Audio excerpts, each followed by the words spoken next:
All right, boom. Hey, what's up, guys? It's your boy Tyler. We are live, and it's another episode of Drama Talk. And yeah, we got people waiting. People want to hear the goods. Today is going to be a freaking good topic.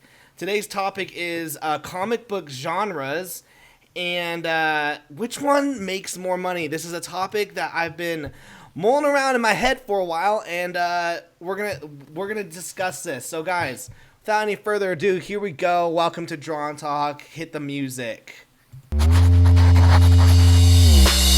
Drawn Talk.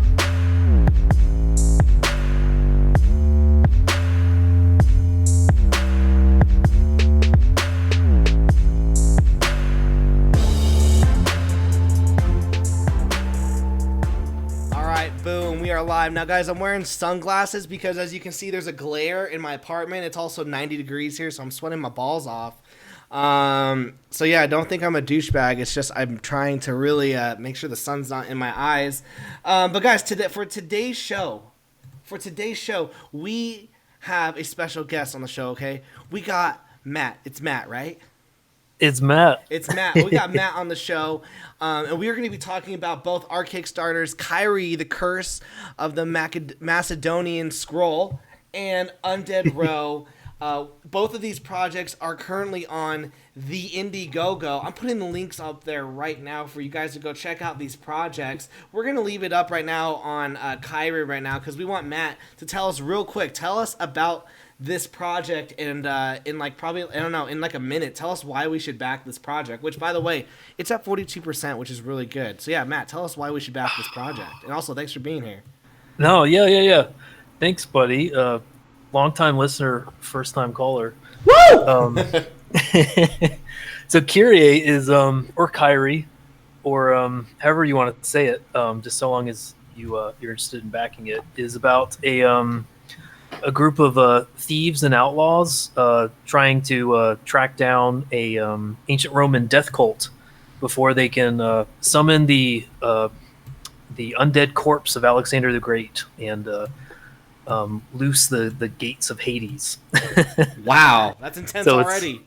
Yeah. It's like Indiana Jones in ancient Rome. That's kind of how I say it. So it's pretty fun, action adventure. One of the genres we'll be talking about tonight. I love the art in this book. I love the colors. And thanks, are you the full creator, writer, and artist?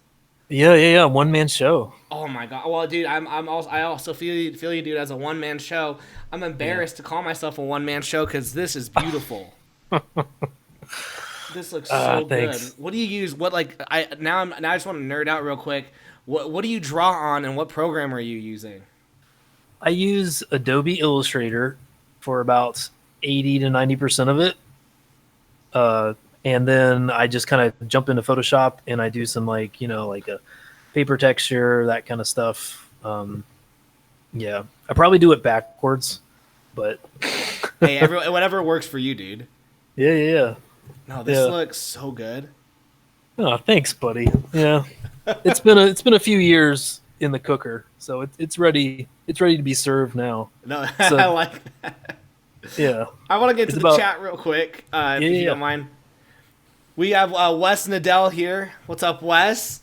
We got Pencil for Life, my boy Brad. We got Comics Juke Joint. That's my boy Justin. We got Donna the Gamer. Christopher C says erotica makes the most money. Unfortunately, that's so true. Enki, what up, boy? Britton here. We got Allie. How you doing? We got Spencer Tunes. What up? So special you didn't remember his name. Christopher C says that. Massive Panda says, "What's up, Tyler? It's been a while since I've caught a live stream." Yeah, dude. Glad that you're here. And then Mason Eastley says, "Boy love is the most popular genre on webtoons and tapas." I think we have an interesting topic tonight, Matt. Yeah. It sounds like everyone's coming in with their opinions. This is great. Yeah. Everyone's going to come in with their opinions. What genre would you classify your book? I'm going with action adventure. I think that's broad enough, but what if you had to chisel it down? There's historical adventure too. It drills down a bit farther. I guess, because it's kind of historical fiction, I guess. Yeah, because my first impression was to say fantasy, but then Sure. when you're bringing in Alexander the Great, you've definitely got historical elements and some supernatural. Yeah. I guess yeah, supernatural, historical fiction. Yeah, it's hard to play. Like, where would you stick Indiana Jones? I guess That's kind of true. Where would you? Would you you put know, action adventure, and maybe some history, some fake history? yeah. I love Indiana Jones. So guys, go check out. Am I saying it right? Is it Kyrie? Is it Kyrie? Yeah, that's fine. That's fine. So long as people know how to find it on Indiegogo. If they can spell it, I don't care how they pronounce it. Well, there we go. All right, guys, we have a freaking awesome topic. And real quick, before we get into the topic, I just want to boost up Undead Row to 100 plus page zombie graphic novel, guys. For $20, you're gonna get the physical copy as well as a sketch card. And if we can get to 1,500 backers, Wes has these. What do we call them? A cover button as a token of my appreciation. He's already made them, so guys. Go check out Undead Row, currently on Indiegogo. These are both awesome projects. We're not biased. As the creators, we're not biased. But we believe in it. I mean, guys, dude, for $20, you can do the same thing. You can get the physical book and a book plate for Kyrie. Okay, guys, come on. Don't go out to eat this weekend, and you can easily back one or two of the books. Easy. If you wake up every morning and get a $5 Starbucks, you're not supporting indie comics. No. Not a true fan. So the reason why I have this topic in mind is I'm gonna fast forward at the end of 2019. In December or possibly January of 2020, I'm gonna be running an 8-episode I want to say documentary, but like episodic adventure for Draw and Talk, meaning after Undead Row, we're gonna be promoting Demons Volume 3 on Indiegogo up until the September release. Then September we're going hard on the Indiegogo up until October, and then in November or December, depending on how life is, because by that time my son will be born. Yeah. We're gonna be doing an 8-episode series on Draw and Talk called Road to Image Comics. Road to Image Comics. It's going to be 8 episodes, and basically season 1 is we are going to create a book that we are then going to submit to Image Comics, and the first season is trying to quote-unquote crack the code in the submission process. As in, can we do some research, see what's trending, see what people are liking, and create a story that, one, I personally like. So, let's say, man babies are trending. Forget that. Can we find another genre? Can we find another genre and then do well in that? See what some of the top performing books are. Figure out why. Can we crack this formula to get a book submitted and then published by Image Comics? So that's my project for next year. Besides, I have two other Indiegogos happening next year, both graphic novels. But the big one is season 1 is planning the Image Comics submission. Season 2 will be making the submission. Season 3 will be actually submitting it.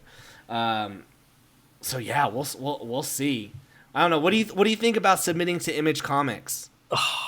I mean, Image is always. I mean, I feel like they're still the game in town. Like, people criticize them nowadays, but I mean that's one of the pages I brought up just to talk about in terms of genres. Like, I thought, okay, what do people think of, at least in America, like when they want to cover all the bases on what genres actually work in comics nowadays? Like beyond, like, yes, superheroes, but more than that.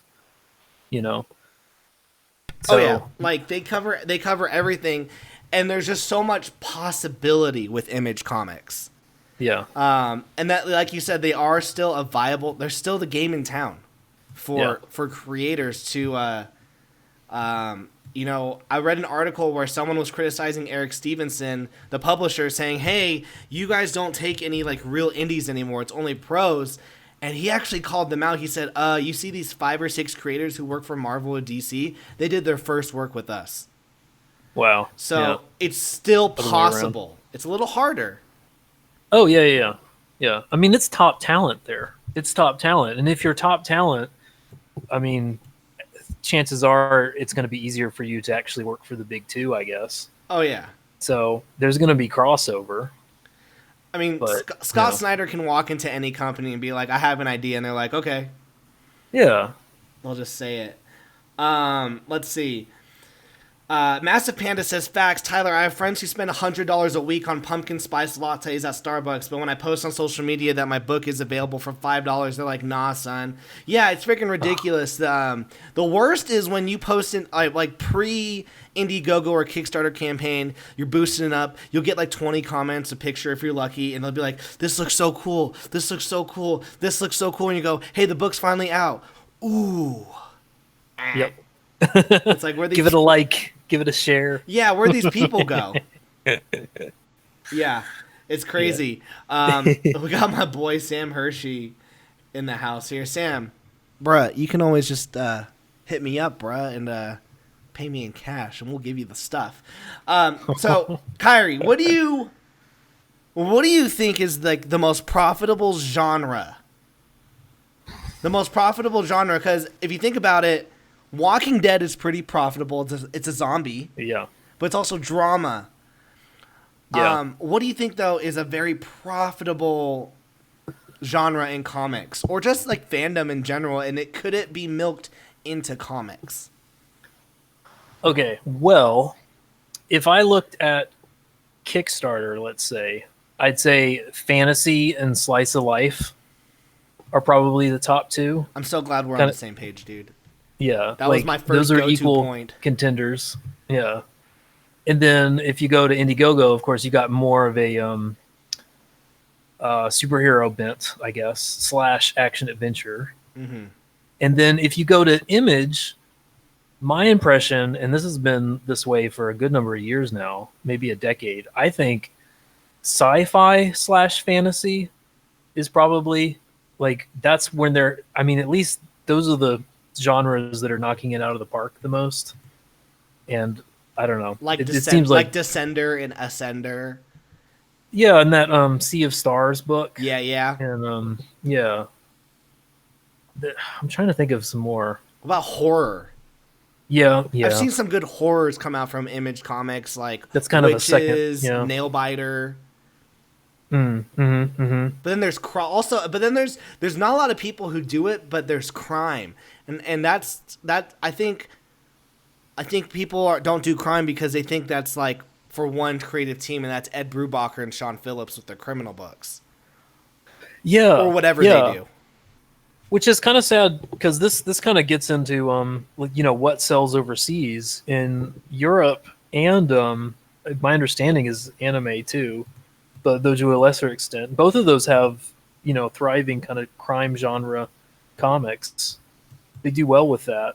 I don't know if I feel like we do less of that here, but I don't know if that's still like, because even like sci-fi and fantasy, there's an expectation you're going to see like these really cool people like punching each other in the face and jumping around in cool suits and stuff like that, and that might be part of our superhero heritage here. Mm-hmm. Where we're like super centric, I guess. So sci-fi and action adventure and fantasy kind of play to those kind of more than human kind of things that we expect from comics here. But there's no reason that crime can't be like a very, because we have tons persistent of crime TV shows. Yeah. Like if every crime TV show was real, no one would live in America. No one would live in Washington, D.C., California, or Las Vegas. Yeah. Real quick, Christopher C has popped my super chat cherry. Christopher C gave us $2 on Drawn Talk. I've never been given a super chat. Christopher, what? I love you. Wow. erotically. It's an honor and a privilege to watch that happen. That was the first one. So thanks so much, Christopher C, for $2. Did I pop your super chat, Jerry? Yeah. It's but that's why I want to have this discussion because me personally, my favorite genre of most things is crime. Like my favorite comics to draw are crime. Nice. There's a million crime TV shows. There's like one like creative group that do crime genre comics, and that's Ed Brubaker and Sean Phillips with their Criminal or the Fade Out or Kill or Be Killed. No one really touches that, but there's clearly a fan base for it. Yeah. I mean, that's my favorite TV genre, so I don't know why I'm not looking for it more in comics as well. Yeah. What's your favorite genre in comics? If it's not sci-fi, I was reading Star Wars for a good number of years. Then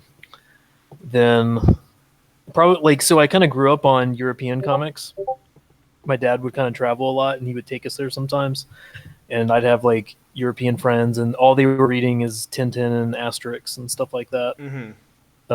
So that's kind of what got me into comics, and so that's still what kind of keeps me in comics, which sucks because finding European comics here, which includes a lot of, I mean, they have kind of like whodunit sort of mystery stuff. It's kind of harder to find here, so I gotta like buy stuff from overseas, which means I buy less. But yeah, I guess if it's not sci-fi, it's kind of globe trekking. Let's kind of like see some cultures. Maybe it's kind of a fantasy version of that. So maybe it's more historical, but we're punching people, we're jumping across, landscapes. That you mean sort of like thing. An action adventure historical comic like Kyrie, which is currently on Indiegogo? Link in the chat. Is that what we're talking about? Maybe something like that. Something like that. Yeah, because I've been really playing around with my two favorite genres are crime, and I love fantasy. Now I don't do a lot with the fantasy because it's really hard for me to find a fantasy anything that I really love. I watched Return of the King on Sunday on TV the other day, poorly edited by whoever was hired to put it into TV. I was like, where's this scene? Because of those commercial breaks. But I was like, man, I really, really love fantasy, and I still do. But I feel like there's a big market, not on Indiegogo, but on Kickstarter for fantasy. Do you think that depending on your genre of comic, you should decide potentially where the home of where you do your crowdfunding, whether it be Indiegogo or Kickstarter? Wow, that's so meta. I've never even thought about that before, but that's probably the case. But then again, there's so many. I mean, it's probably, I feel like Kickstarter is like 70% fantasy in some form or another.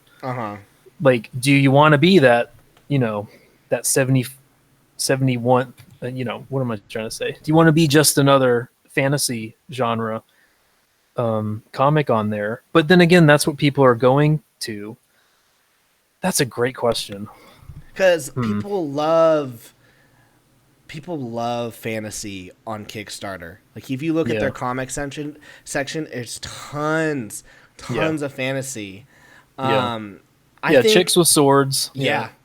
It sells. I think though I don't know. Like what was your big? Why'd you put Kyrie on Indiegogo rather than Kickstarter? I mean, well, still just kind of scrolling through, just even going through today, what Kickstarter has to offer compared to Indiegogo. There's just less comics on Indiegogo, but a lot of people know about it, so you have a greater percentage chance of getting noticed on Indiegogo. I think there's more people who are, I guess, excited about Indiegogo. I don't know, or excited about other projects on Indiegogo. I think the comic fandom on Indiegogo, it's getting exciting. Yeah. It's getting exciting, whereas Kickstarter, it's kind of like, we've seen this before. Yeah, it's been there for like almost a decade now. Exactly. Which is fine, but yeah. And then like people jumping over, like when you see like Jason Brubaker I mean, he's done. This is his second. He's the godfather of comic Kickstarter crowdfunding. Yeah, and when he makes the switch, like something's up because he's had his finger on how to do this thing for, for 10 years or more. Oh yeah, totally agree. I mean, when he decides, hey, this is what I'm thinking we're gonna do. He's not dumb. He knows what he should do to make money. Yeah. He's clearly seeing some activity. I think everyone is seeing some hype on Indiegogo. Yeah, it's crazy. Real quick, let's see. Massive Panda, Sam Hershey, right? Sam, are you causing trouble in my stream after I help you move this weekend, bruh? Don't get me wrong, I'm not hating, but I'll have like a zillion likes and shares on my post, but very few sales. And when I check my Complam Indie Planning account, I don't get it. Yeah, guys, getting people. I don't even post my projects on Facebook because I've given up on my friends and family. They all suck.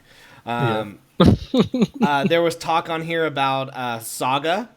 Have you read Saga?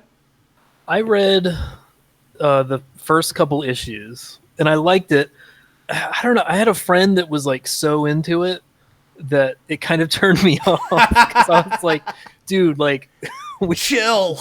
Yeah, just cool down for like 2 minutes. That's hilarious. I think I'm gonna go back to it. I'm gonna go back to it when some of the hype's over, and I'm probably gonna like it. But so you'll watch it when it's done. You'll check it out when it's done. Yeah.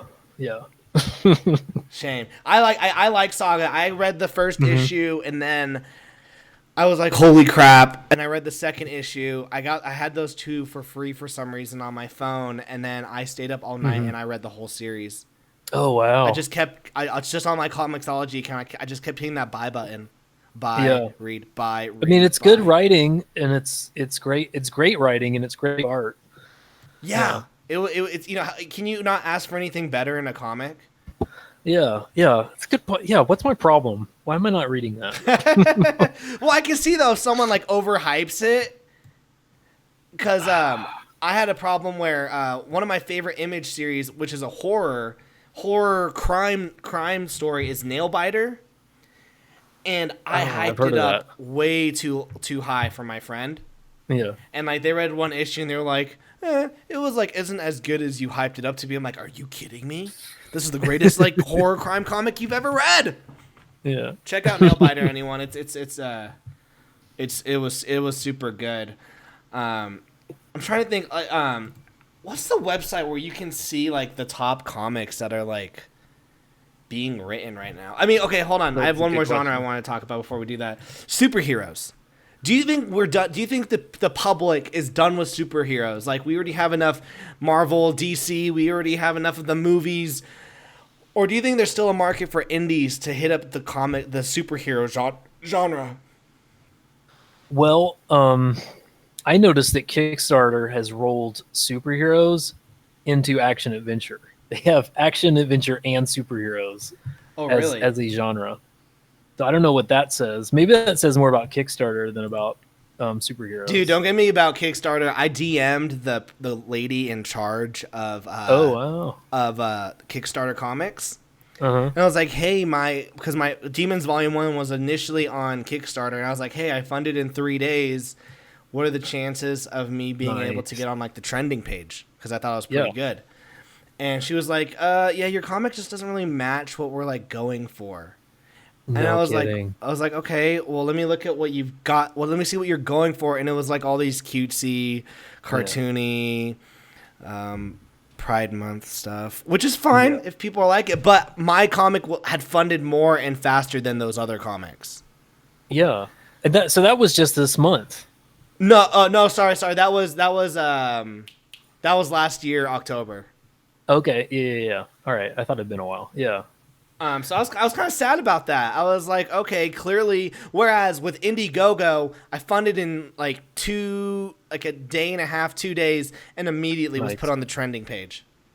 Yeah, I love it. It's just blind algorithm, just saying, like which campaign is getting people on our site? Is it this one? Okay, it's trending. Exactly. Like the algorithm isn't biased. It's not by a person. it's a computer saying this one clearly has attention. Let's throw this one up. For this one, it's just some lady who's like, eh. Yeah, yeah. And man, so it's funny. Like I'm scrolling through what Kickstarter has for action adventure / superhero. There's almost no superhero. So but I feel like that's saying that's just like a Kickstarter thing, because I don't know. Image seems pretty supery, don't you think? Still, I'm trying to think of a superhero comic that. Let's see. I mean, they had Invincible, but it's over. They have Jupiter Legacy. It's kind of over. Yeah. So yeah, maybe not. Yeah. I'm trying to think of. But I think though that they would still take one. Yeah. Well, and anyway, like fantasy, isn't fantasy like kind of superhero is kind of a fantasy genre in a way. So Yeah. if you were to tell a story, if you were to write something and draw something that was kind of, like X-Men is kind of a sci-fi fantasy sort of idea. It's just set in current year. Maybe that's what it is. Like it becomes like superhero when the fantasy elements are current year, and it's just, it's affecting these super people. But when it's in the future and they all have spacesuits, like suddenly it's sci-fi. Suddenly it's so sci-fi. I guess that's something to keep in mind. Yeah. Yeah, that's interesting because I don't know what the criteria is for it being, for it to be superhero genre. Everyone has their own little shticks on what each one is, So frick, Massive Panda with $5 super chat. Thank you so much. Gosh, guys, you guys are making me blush. I'm gonna be able to pay my rent this month. You buy that AC. To buy that AC, oh my gosh. Massive Panda says, the mainstream superhero stuff is starting to bore me, but I think the indie creators can find success in the superhero genre if they can find alternate and unconventional ways to tell hero stories. Guys, I have the greatest superhero story, and I'm just going to say what you guys write. I'm going to tell. I've said it before, but I'm going to say it again. And I swear if anyone takes this, I will know you heard it from this stream, and I will hunt you down and murder you. I'm fine with saying that on camera. Is my superheroes are all like, they battle food monsters.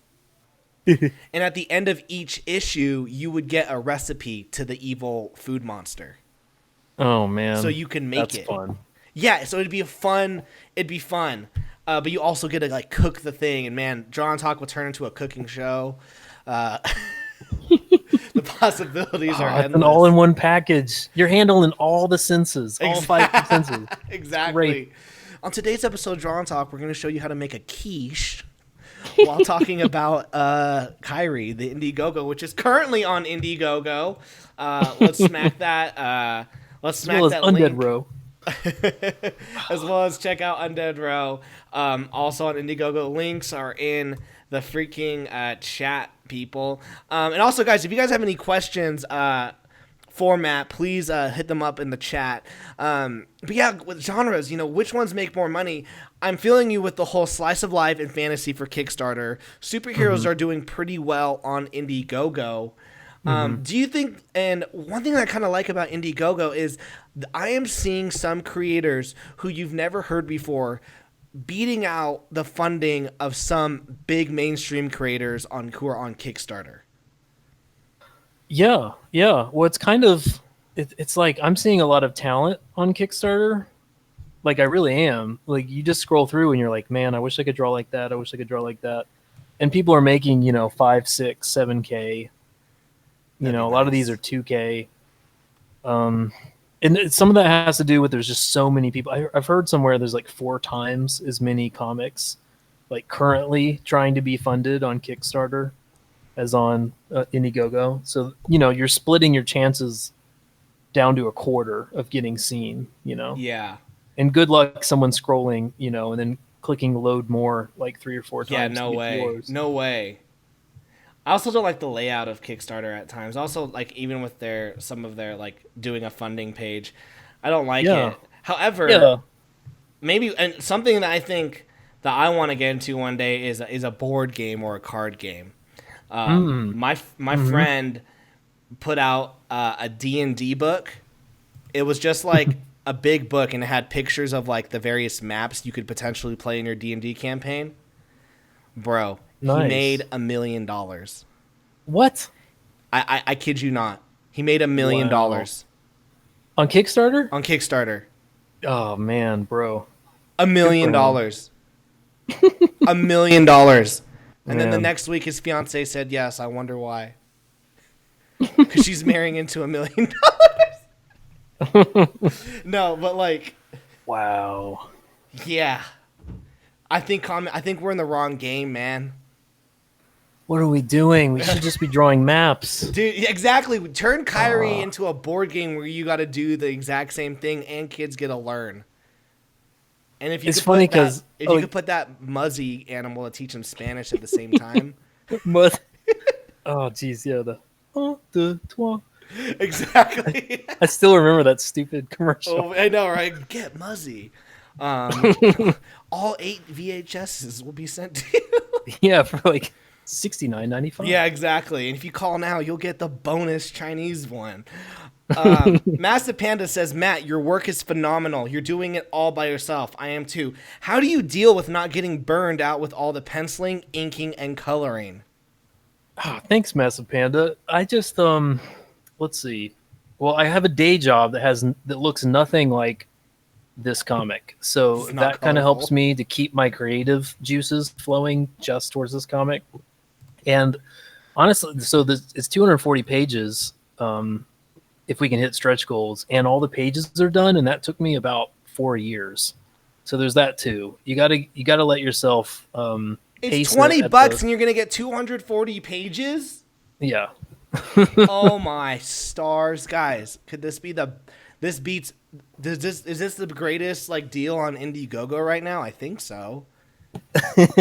I'm trying to, but it's hard because it's like, I mean, it's not cost effective to spend 5 years on something and try to make a profit on it. You're really just trying to get the book out, put it in people's hands, For sure. and hope they enjoy it. So if you're not pressured to, if part of the stress of inking, coloring, lettering your own pages, if added to that stress, which is stressful enough, is like, dude, I gotta like pay my rent next month with this thing. Like, I I feel for you. I say get a better day job. What do you what are you using to draw besides Photoshop? Do you have like a Cintiq or? Yeah. Oh, I just got a little Wacom. Like I have I You have an like I'm Intuos or a familiar with Bamboo? Cintiqs. I had a Bamboo, and that I think that kind of futzed out on me. But just like one of those cheap little like I want to say this is like 4 inches wide. Like it's like the standard bargain basement. Like got it on eBay for $70 kind of Hey, thing. you know what it shows is you don't need the fancy equipment to make something look good.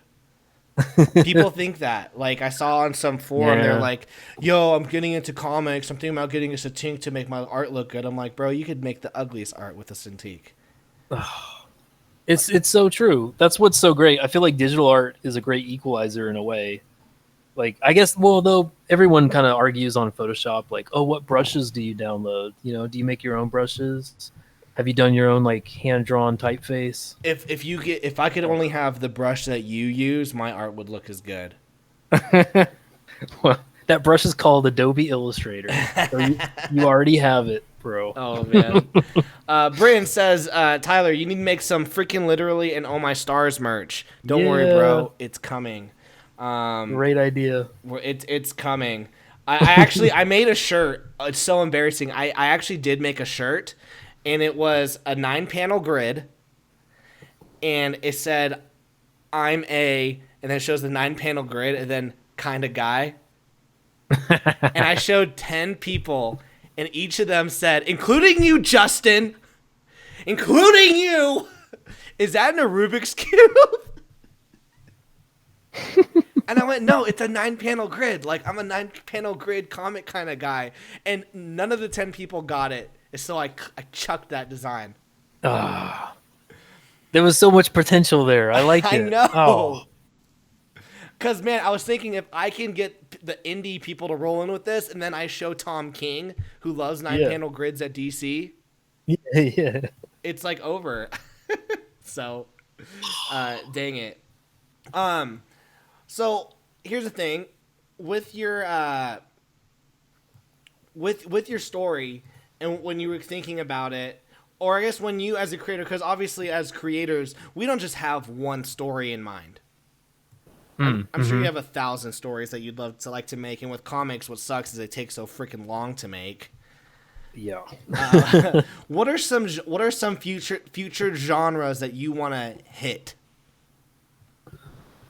I think sci-fi is next in the bag for me. Like one of the reasons I picked like an historical sort of thing was because I feel like I can draw buildings better, and maybe I'm kind of lazy, or maybe I'm just kind of bad so far at what I want to do, that I can draw stuff that already exists or has existed better than I can make stuff up. But I feel like the comic is teaching me how to do what I want to do better, do what I currently do better, and kind of load me up for doing what I could potentially do down the road. And I think that's sci-fi.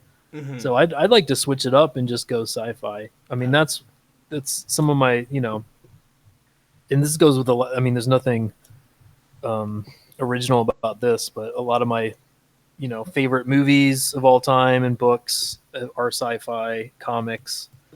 That kind of shaped my childhood and adulthood still. Like if I see a good sci-fi movie coming out, I'm probably going to see that over most anything.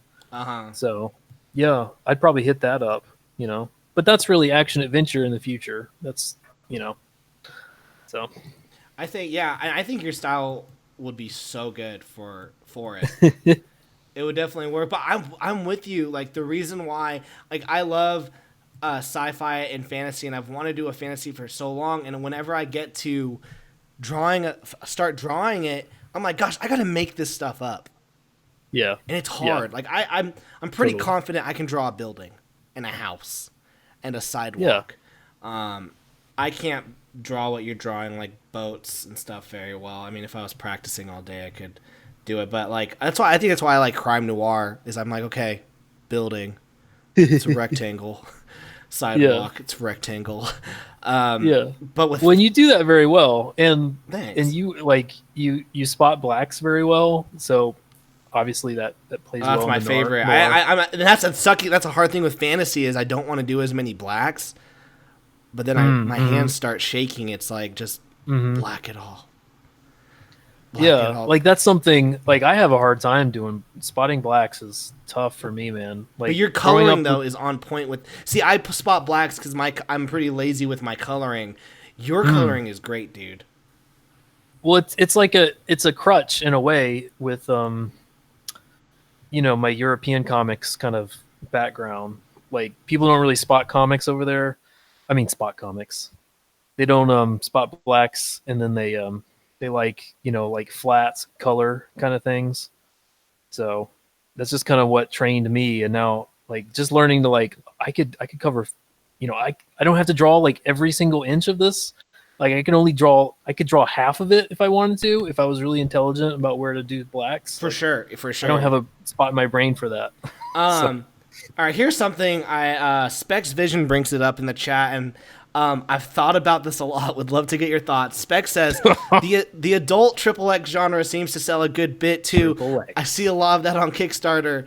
Okay, dude, I have thought about doing a comic where there was so much boobs and like nudity, and then I would do like a variant cover where you could get the full nude cover. I have thought about this, and I know I'd be like selling my soul. And basically I couldn't ever promote it to anyone that I know. I feel so guilty. Well, you're already not promoting on Facebook, so exactly. Well, like just to my main page, like I'll do it on Facebook groups. Yeah. But I have thought, man, I'm just gonna do a sexy girl, big boob, blonde. She has 2 guns, and every time she gets beat up, oh no, some of her flannel's getting ripped off during the battle. Jeez. I don't know. Can this be a crime story too? Exactly. What do you think about that stuff? Because they do sell a lot.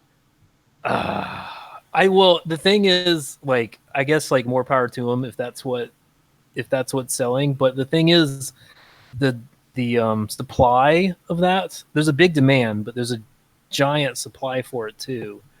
And how you crack that, like, I think maybe if it was like 6 or 8 years ago, you'd be a bit more ahead of the curve. But nowadays, there's so much.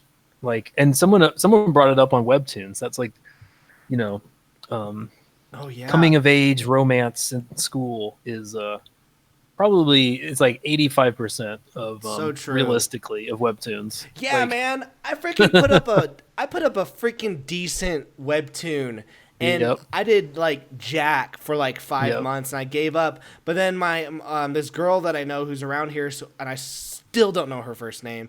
She put up her webtoon. Art wasn't like as detailed, but her art was still good. But it was in like the romancy stuff. oh Like yeah, 11,000 subs like the first week, oh yeah. and I went, I'm done. I'm out. Yeah. Yeah. Christopher C says, "Oh my gosh, tentacles are popular." Well, at least that's what I have found with my extensive research. Mm. Oh my Uh, stars! Yeah, I agree with you. I think the supply is big, the demand is big. What are you gonna do to set yourself apart? Um, you know, yeah. you got to find some. Honestly, guys, I'm gonna give you guys the biggest moneymaker tip right here. If you can create a comic book that has all the sexy tropes in it, and then at one of your rewards for $100, and if you can find a girl who will do this, each backer who does that one gets a 5-minute Skype session. You'll find some dirty, nasty people. You are the idea champion. And then you have to like tell everyone that you do respect this girl. It's just, yeah, Yeah. it's so interesting. Yeah, I just don't feel like I'd be able to. Also, I just feel like I want to tell a good story. Yeah. Well, can I say, I think what you're bringing up is actually really interesting. That I guess we're both kind of circling this concept of sometimes people try to overthink it, and they try to invent an audience, if that kind of makes sense. They're like, I don't know a lot of people in demographic X who buy comics. I'm going to make a comic for them.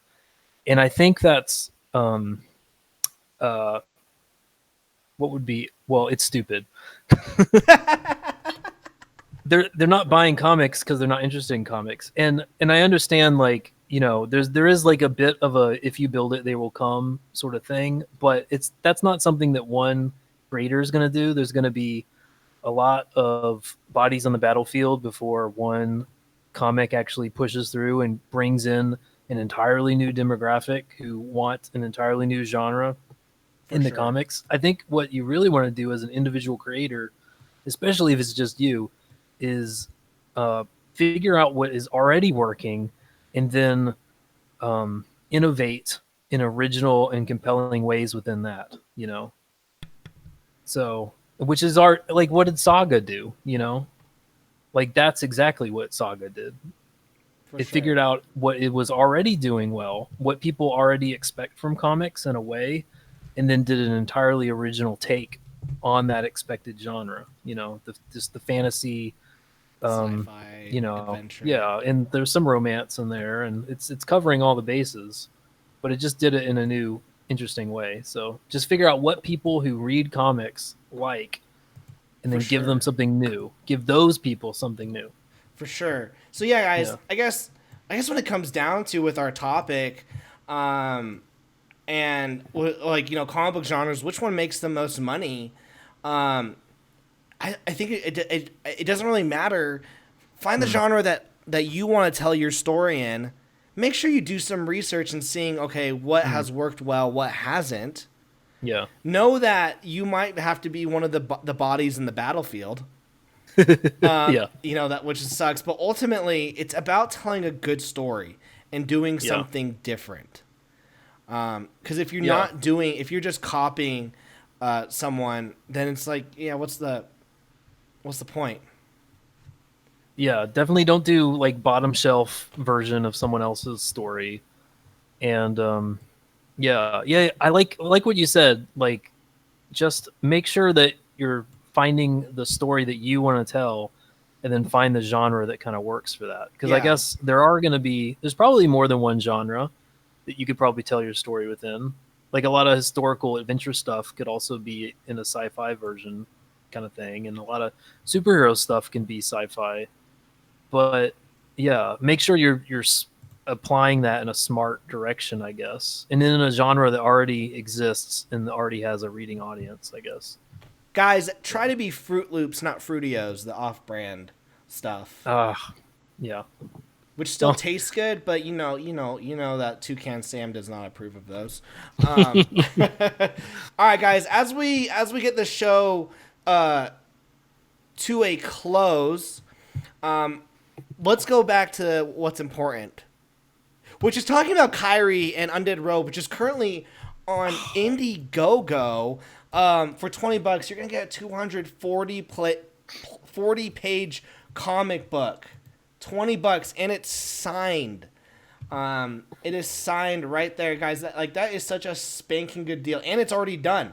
All 240 pages are already finished. That's crazy because I know a couple creators who don't even have like a 40-page book done, and they've been working on it for kind of a long time.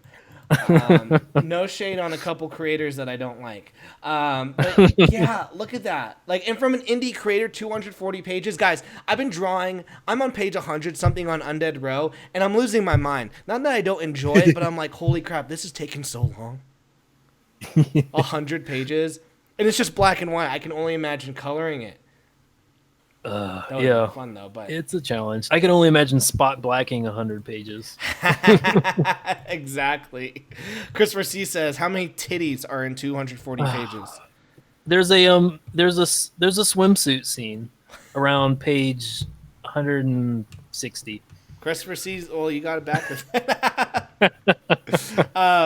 Yeah, guys, go check out Kyrie. Guys, the book looks beautiful. And then also on the screen here, we got Undead Row, which is a zombie graphic novel. It's black and white. It's definitely horror. It's very bloody, very gory, but it's a very fun book. Wes and I had a freaking awesome time with it. No one has claimed that your likeness in the book, so if you want to get eaten or destroyed or ripped apart, feel free.